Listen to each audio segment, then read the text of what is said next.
درود دوستان، بریم ببینیم چطوری میشه بینی نیمروخو به صورت آنالیز کار کرد. اول یه دایره بزرگ، یه دایره کوچیک‌تر زده بشه.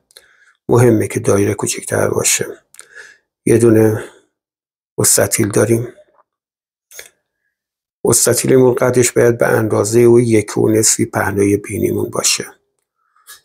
پس مشخصش میکنیم 1.5. حالا اگه بیشتر یا کمتر باشه بعداً درستش میکنیم. سوراخ بینی رو توی دایره کوچیکه میزنیم. البته اینا استثنام داره. بعداً اگه ببینیم مثلا چهره که داریم کار میکنیم شکل دیگه هست، اونو میتونیم تغییرش بدیم. پیشونی رو مشخص میکنیم به صورت شکل هندسی.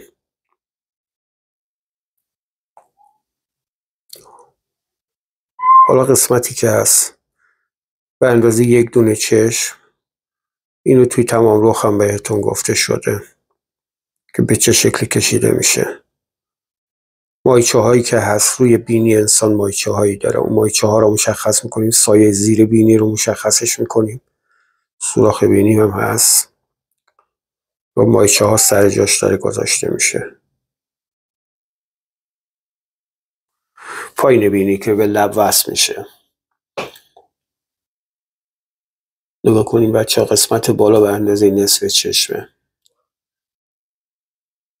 از اون قسمت به اندازه گفتم 1 دونه چشم میخوره به قسمت بغل بینی.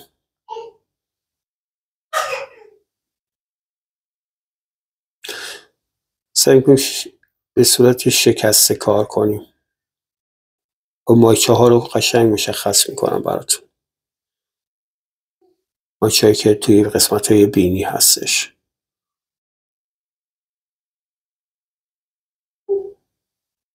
حالا میخوایم جای چشم رو مشخص میکنیم. فعلا هدفی نیست که چشم بکشیم، هدف بینیه فقط. حفره چشم، قسمتی بغل بینی که تیره میشه. حالا زیر بینی همون سایه که گذاشتم براتون، گفتم برای حجم مشخصش میکنیم. بکنید اینجا کمی تیره میشه. سوراخ بینی تیره است. بغل بینی که میخواد اون قوس رو نشون بده، فرو رفتگی ها رو نشون بده. از تیرگی به روشنی که خودتون میبینید دیگه، به مرحله میاد جلو.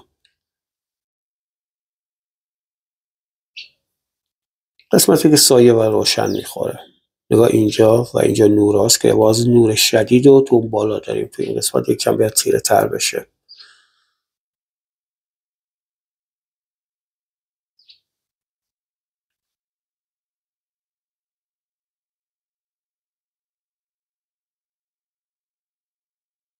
بغل بینی کلن یک کمی سایه میخوره. هاشور سعی کنین بزنین بچه ها. حالا هاشوراتون به سعی کنین اول به صورت 45 درجه یاد بگیرین. منم بیشتر سعی میکنم به صورت 45 درجه میزنم. آخرش چند تا حرکت به طرف فرم یا به صورت آزاد میزنم. بغل بینی که تیره میشه که میخواد برجستگی بینی رو نشون بده. پس خیلی مهمه که اونجا تیره بشه. شکستگی هایی که توی بینی هستش، پس اول ساده بعد شکستگی ها رو میاریم. همیشه سعی کنیم به صورت شکل هندسی بزنیم. بغل بینی جایی که به حفره چشم میرسه، به گودی چشم میرسه، اونجا تیره میشه.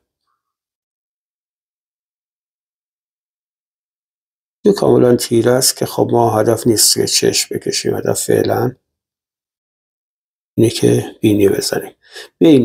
بین 2 تا چشم انسان یه تیرگی هست که اونجا رو براتون مشخص کردم.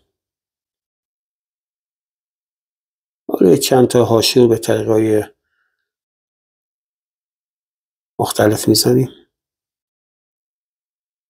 و اون قسمت گوشه بغل بینی اونجا باید یه تیرگی هایی داشته باشه که نشون بده بینی صاف نیستش دیگه، یه قوسی داره، اون قوسش رو نشون بده.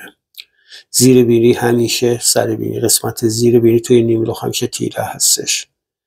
ریفلکس هم نداره دیگه. اونچنان بخوای بگی ریفلکس داره. قسمت های نورا مشخص کجا هستش. نگاه کنین، 1 2 تا و 3 تا. این نور شدیدی است که داره. معمولا سر بینی شدیدترین نور رو داره که حالا من نمیخوام دقیقا همه رو بهشون بدم چون نیازی نیست فعلا اینا رو کار کنیم.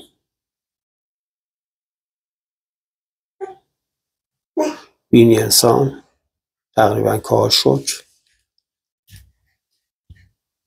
چند تا حرکت برای اینکه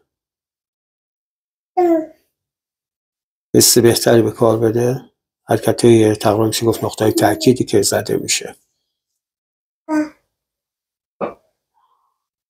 پس این یه بینی شد تقریبا با هاشور.